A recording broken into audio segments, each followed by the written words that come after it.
Welcome to True Drew Podcast, your source for all things Nancy Drew. I'm your host, Avery, and on this podcast, we'll discuss everything from the Nancy Drew books, to computer games, to movie adaptations, and TV shows. Nothing is off the table. So if you're a True Drew, you'll definitely want to tune in for this podcast. Hey True Drews, before we jump into today's episode, I thought it would be cool to share something that I've been working on with you guys. So I've created a Printify shop where I am now going to be selling my True Drew podcast merch and Nancy Drew merch. I've created over 100 different designs of references from within the Nancy Drew game universe, and there's sweatshirts, candles, coffee cups, a little bit of everything. So if you're looking for the perfect gift for the Nancy Drew fan in your life, or you just want to rep some True Drew podcast or Nancy Drew merch, check it out. I will leave the link in the description for this episode, or you can access it on my Instagram, True Drew Podcast. Now, on to the episode. Hey guys, and welcome to another episode of True Drew Podcast. My name is Avery, and today we're going to be talking about The Secret of the Forgotten City. So this is book number 52 in the original Nancy Drew series, and it was first published in 1975. So I always like to start each episode by talking about the book covers, and if you ever want to see these, they're always posted on my Instagram, True Drew Podcast, on Wednesdays. So for this book, I have an American version and what I believe is the UK version. And they're very similar, but I used to love this book cover as a kid. It was one of my favorites. I just enjoyed all the orange and brown colors on the cover, but it shows Nancy in the American version. She is down towards the bottom of the cover wearing a collared shirt, and she's carrying this little stone tablet with all these petroglyphs and signs on it. And then in the background, we have this weird looking mountain range, which has a very precariously placed boulder and a line of people that are going up towards it and the sun. It's a really cool cover. And then Nancy has the shorter, flipped out strawberry blonde hair. And in the UK cover, she has longer hair. They like to give her longer hair on those covers.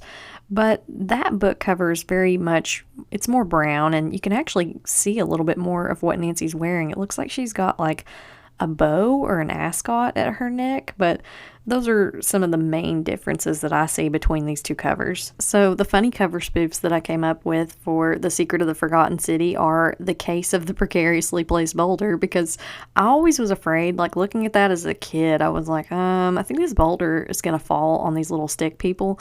And the other cover spoof that I came up with is Nancy Drew, archaeologist, because I feel like out of all of the Nancy Drew books so far that we've read, this one just gives those Indiana Jones vibes or the Mummy vibes, because it's just like, you know, Nancy's wearing all khaki, she's out in the Southwest, she's digging around, and you know, it's pretty cool. So I actually gave this book cover a 3 magnifying glass rating. I really like it. It's very pretty. You know, it doesn't have some of the detail that I like to see in other covers, but it is a unique one. So now I'll go ahead and read off some of the characters that we come in contact with in The Secret of the Forgotten City. So there is a Miss Wabash, there is Fleetfoot Joe, who I just put thief in parentheses, Miss Antler, who is a geology expert, Neil and Debbie, their brother and sister, Archie Arno, who is just an annoying guy, is what I put, Professor McGuire, and Doris and Betty, who are tent mates of Nancy, Bess, and George's on this expedition. So I'll go ahead and read a quick synopsis that I came up with for this book. Nancy is surprised by her friends who say they are taking her on an archaeological dig out west, but before they can share the news, a woman named Miss Wabash, who wanted Nancy to look at some tablets,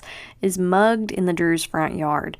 She gives the one tablet she has left to Nancy for safekeeping, and Nancy and her friends head out west on their expedition. Nancy finds the tablets again, one by one, and locates the missing gold, while also catching Fleetwood Joe. So the newspaper headline synopsis that I came up with is Native American Discoveries in the Desert. Expedition finds hidden city and lost gold. So now we'll go ahead and jump into some of the direct quotes and notes that I took down for The Secret of the Forgotten City. So in the first few pages of this book, Ned starts yelling, ow, ow, ow, and Nancy thinks he's hurt, but he says, no, ow, like A-U, means treasure buried deep underground, and Nancy's like, That stands for gold. How stupid of me to have not thought that. And I was just like, I mean, when a football player runs at you yelling out, your first assumption is that they're hurt. So I don't think Nancy's that stupid. So after this exchange, Nancy and Ned are just kind of standing in the front yard talking.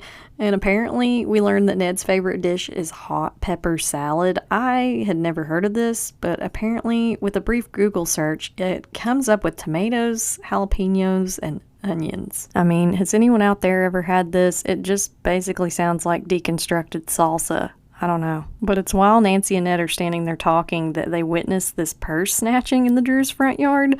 Nancy gets the purse back to this woman named Miss Wabash, and she is a Native American woman, and she was bringing Nancy 6 stone tablets to examine so she could find the lost treasure in the Forgotten City. So unfortunately, the purse snatcher gets away, and there's only one tablet that wasn't stolen. So everybody goes back inside the Drews' house, and Nancy gets a phone call from some guy named Fleetfoot Joe telling her to mind her own business. I kept wanting to call this guy Fleetwood Joe or Fleetwood Mac the whole time, but I couldn't help but wonder if he knows Swahili Joe, the guy who was in the Spider Sapphire mystery. So after Fleetfoot Joe gets done threatening Nancy, he says, "The great flying bird is carrying me away."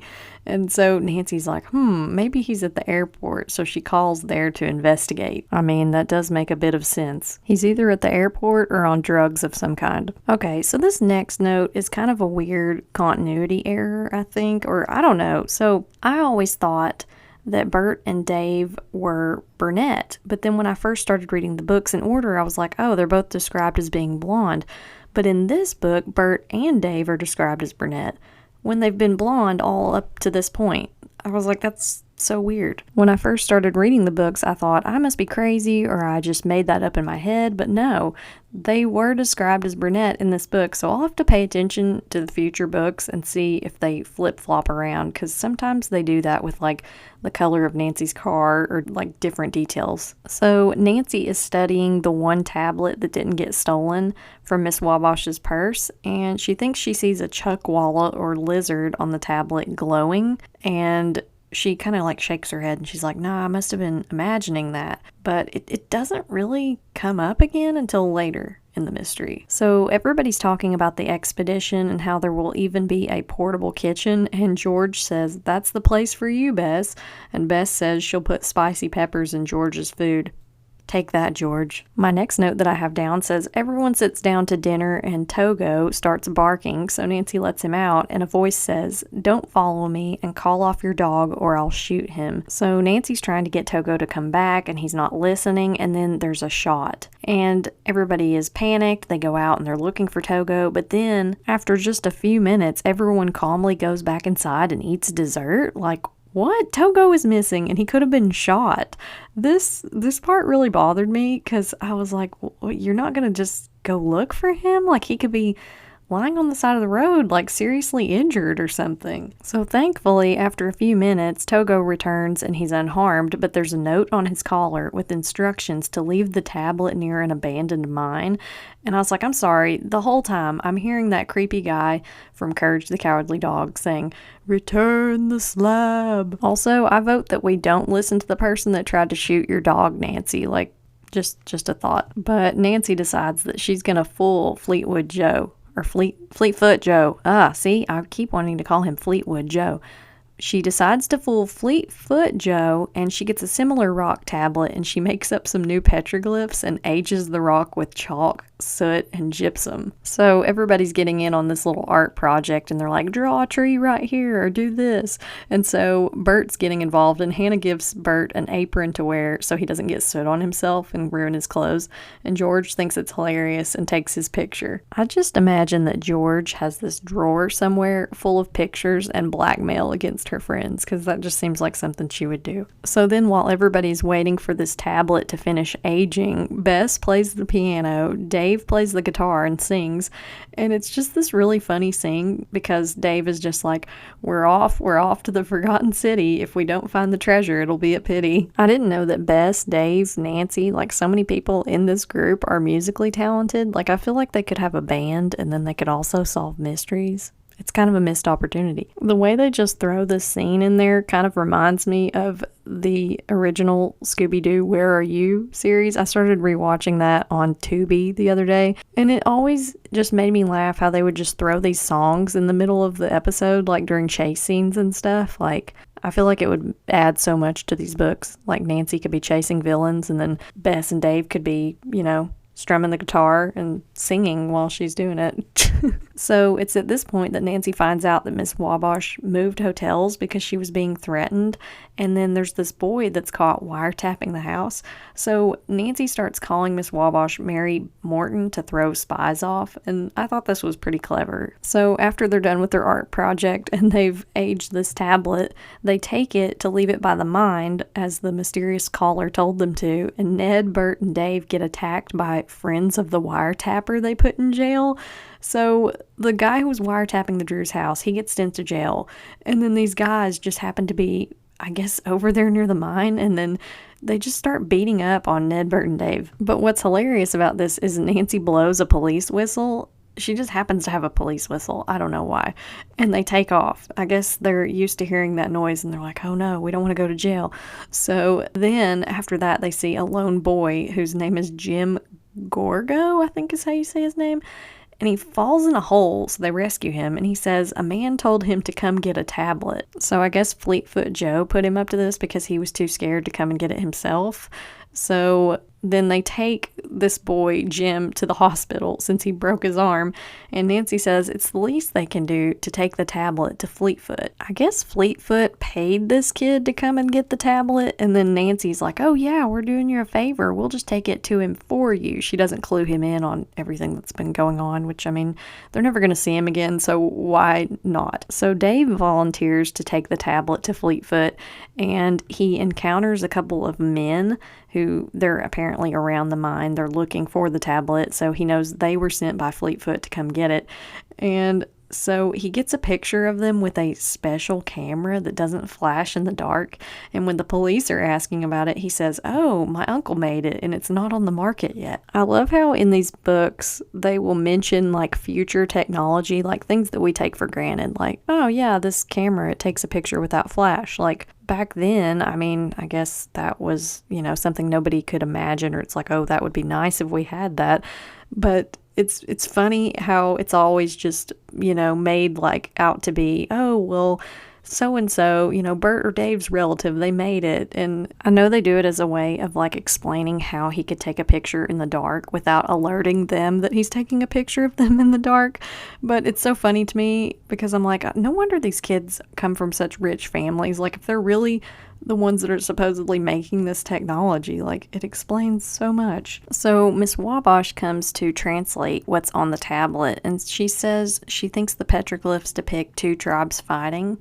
And Nancy finds some faint symbols in the corner of the tablet and wonders if it depicts one of the golden tablets. So apparently, according to Miss Wabash, these tablets, most of which she had that got stolen, lead to this forgotten city and supposedly some golden tablets that look a lot like the ones that she had. So the next note that I have down is Hannah Gruen begs Nancy to watch out for Fleetfoot Joe and poisonous serpents or reptiles like the Gila monster, and Nancy says she'll do her best to avoid them. I just love that Hannah was so specific. It's almost like her saying, watch out for bad weather, like thunderstorms and flash floods and tornadoes. Like she had to list all these things off because she knows that Nancy gets in dangerous situations all the time. So it's at this point in the mystery when Nancy says, we all need to come up with a code, talking to her friends, and she says they should do one where the third word of each sentence is important. So she gives an example and she says, I always suspect bargains. Sometimes I'm standing near a sales counter.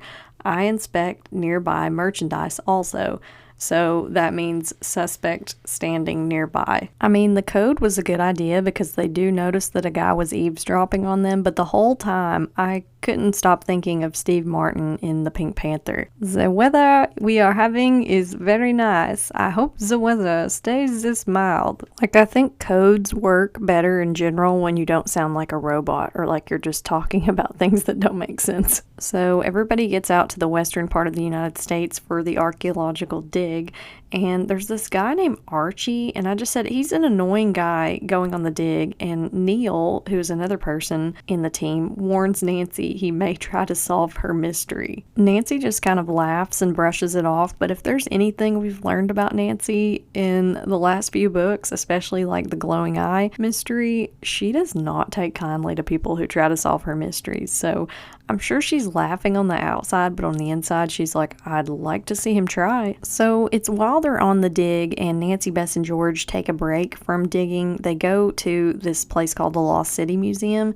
and Bess ends up spraining her ankle. Luckily, George was not mean to her. I totally expected George to use this as an opportunity to slam Bess, but thankfully she didn't. So it's while Nancy and George are helping Bess with her sprained ankle, they start to talk to the museum curators, and they recommend this place called the Mouse's Tank, and there's all kinds of rock formations there shaped like animals, and apparently, according to a legend, there was also a bandit's hideout there. So Nancy and George are checking out this cave up there when Bess screams and Fleetfoot Joe, I keep wanting to say Fleetwood, shows up. So they start to chase him, and then Nancy's car runs out of gas. So they're out in the middle of the desert, essentially, without gas, and I'm thinking they don't have water either, unless they prepared and they brought that. But Nancy and George have to push the car, and then they get tired and lay down in the grass. So Bess is just sitting in the car, because her ankle's sprained, and Nancy suddenly wakes up with a scorpion on her. Luckily, she gets it off of her, and then afterwards, her and George are just like, maybe it's a better idea to relax and lay in the car. And I'm like, no, you think? Like, I don't know. I'm just not one to lay on the ground anyway. But you're in the middle of the desert. Like, anything could come along. Like, scorpions, snakes, no, thank you. Luckily for Nancy, Bess, and George, though, this guy comes along and he puts some gas in Nancy's car, and they're able to get to the closest town. So the whole group that's there for the expedition goes to a hotel for dinner, and they hear a Miss Antler being paged. And this is the woman that Miss Wabash said could be a big help to the group. So they go around trying to find her, and Ned encounters this woman who says, "No, dear," like D-E-A-R, but she's definitely playing off of the word deer, D-E-E-R. My name is Miss Lambkin. So at first I thought this was really strange or kind of funny, but then I got to thinking about it and I was like, well, Miss Antler is obviously Native American. This other woman is just basically making fun of her name, which is not cool. But Nancy finds Miss Antler after searching in the hotel lobby, and her first name is Juana. The next note that I have down is George is mean to Bess. She always has to be mean to Bess at least once or twice in every book. I don't know why. It's like they made that a requirement for these books. They were like, okay, we'll have 20 chapters and then George will be rude to Bess. So she says, watch that waistline, cousin, but then if you work hard enough, maybe you won't put on any more pounds. Maybe we can just change the title of this book from The Forgotten City to The Forgotten Cousin, and then they just leave George in the middle of the desert. So the next thing that I wrote down is Nancy diffuses the situation by speaking in Spanish. So there's this group of guys who were going to the spot of a gold rush, and Nancy overheard them, and she had actually seen in the news where it was, and she was like, oh, it's that way. And I love how all these angry guys with pickaxes are just gonna listen to Nancy Drew. They're just like, oh, okay, and then they leave. But I thought this was another thing we could add to Nancy's list of skills. She knows Spanish. So again, this next note, we have another instance of George being mean to Bess. What else? But Bess goes missing for a little while, and everyone starts to get worried about her, but George just tells their tent mates, Betty and Doris, she says, I can tell you where she is. In the kitchen. It's already past mealtime, and if there's one thing that bothers Bess, it's going too long without lunch. Okay, this flies in the face of what Nancy observed in one of the books a few books ago. She was like, George never made fun of Bess in front of other people. Here she is making fun of her cousin in front of other people. It's just not cool. So apparently Bess was missing because she was with Archie, of her own free will. I don't know, because that guy's really annoying. I don't picture her hanging out with him willingly, but okay. But Bess and Archie were hanging out, and she says they were playing cowboy and Indians. And I said, okay, whatever that means. But Archie says they were chasing off the men that Nancy talked to earlier who were Hispanic, and it says Nancy is disgusted. So I I liked the fact that she was disgusted. I don't know if she was so much disgusted with the fact that Archie was chasing them off or she just doesn't like Archie. That part isn't clear. I'm kind of with Nancy on this one though. I really don't like Archie. So Juana, or Miss Antler, tells some stories passed down through the Native American culture, and she's showing all the girls this turquoise necklace in one of the tents one night, and a woman gave it to her. Apparently it was found on her son's body after he fell into a well and died. Yikes. So I don't know, maybe that woman has already passed away and she willed it to Juana. I don't really know. It doesn't really say in the book how she came across this necklace, or I don't know, like I would think if you had someone that passed away and that was the last thing found with them, you would want to keep it. It would be important to you. But I know some people, people have different ways of grieving. Like maybe she didn't want it around her anymore because she couldn't stand to look at it. I don't know. So Juana is telling them about the story and about this necklace, and I would think most people who are respectful would not touch the item in question. Like, I would never want to touch something without permission, but George Fane is apparently a rare breed because she starts to try the necklace on, and Juana says, "No white woman must ever wear this or she'll become violently ill." And then George insists, well, I'm not superstitious, but she asks Juana why, and she says twice she's let friends wear the necklace and twice things have happened to them. One friend had a car accident and the other got a rare blood disease. So then George backs up and she's like, oh, I don't want to touch that now.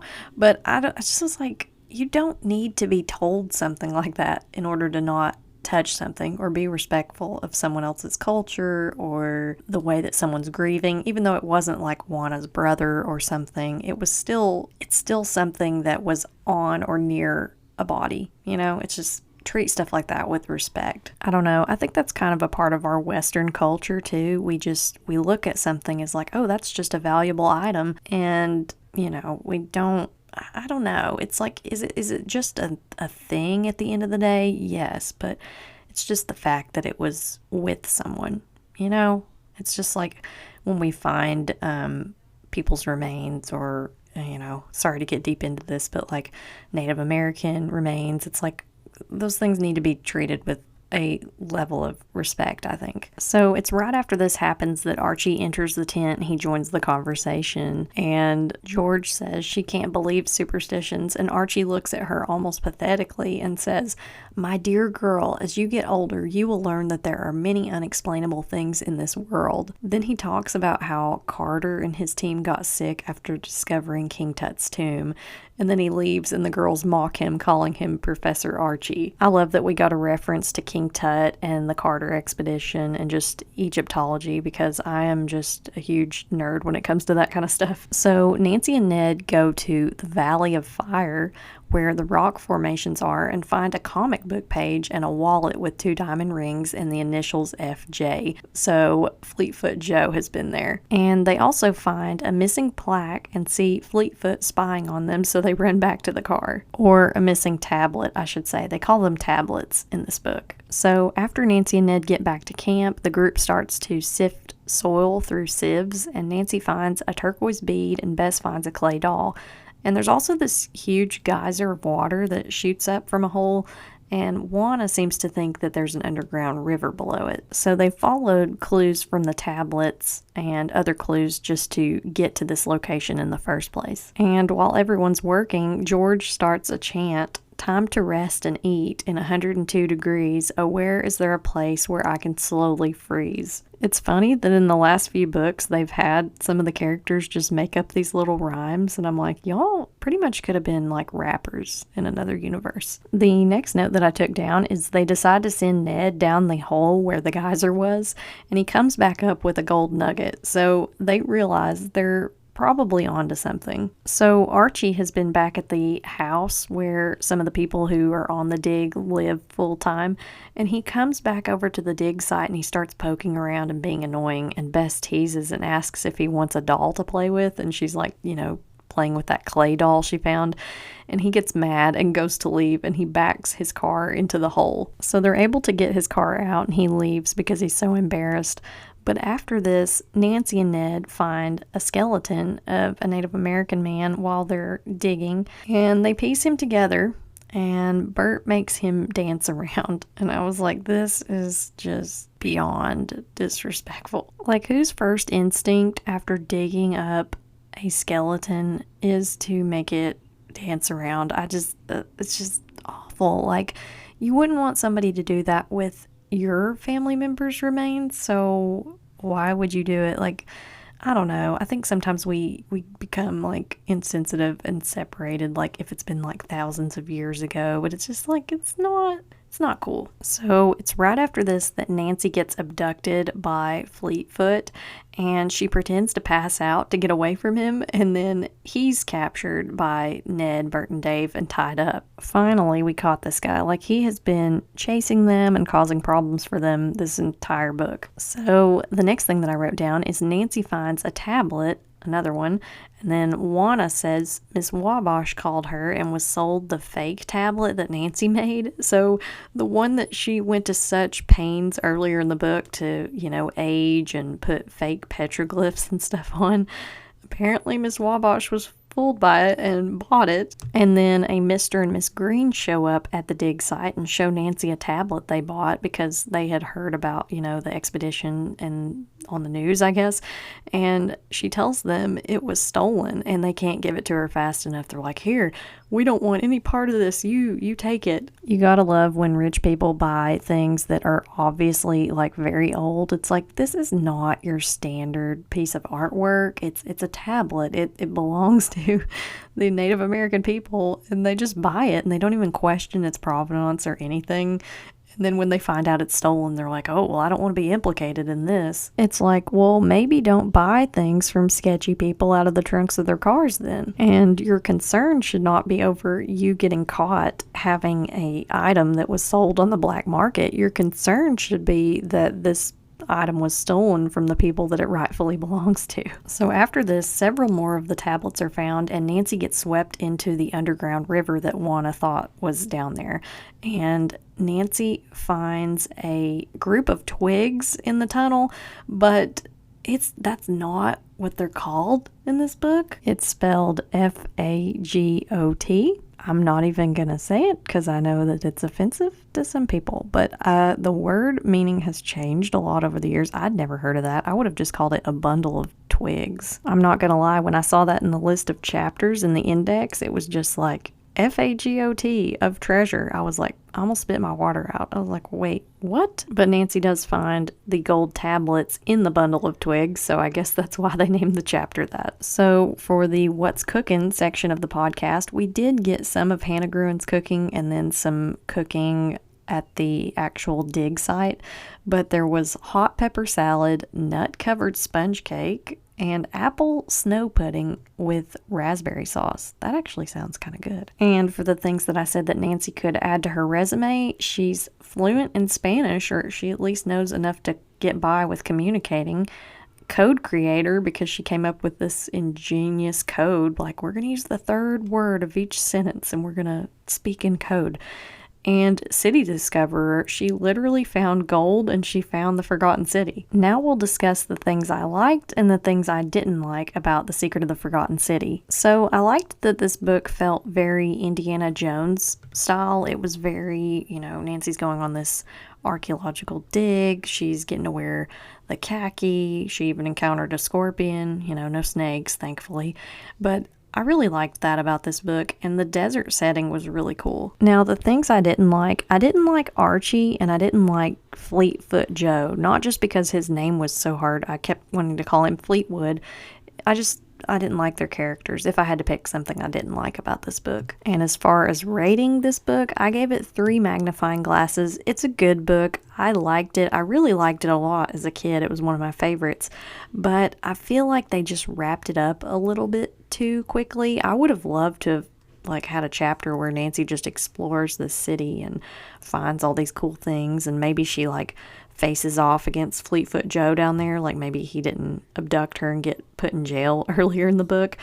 But yeah, it was a pretty good book, but not it didn't warrant a 4 or a 5. So yeah, that concludes today's episode for The Secret of the Forgotten City. For next week's episode, we're going to be talking about the Sky Phantom. So if you like Nancy becoming an aviation specialist, she literally flies planes in this one, then you won't want to miss it. Until next time, thank you for listening to this episode of True Drew Podcast. Can't get enough of the podcast? Then check out my subscription series, True Drew Files, available on Apple and Spotify. For Nancy Drew books and merchandise, you can check out my website, www.truedrewpodcast.com. For business inquiries, you can contact me at truedrewpodcast@gmail.com, or you can connect with me on Instagram at True Drew Podcast.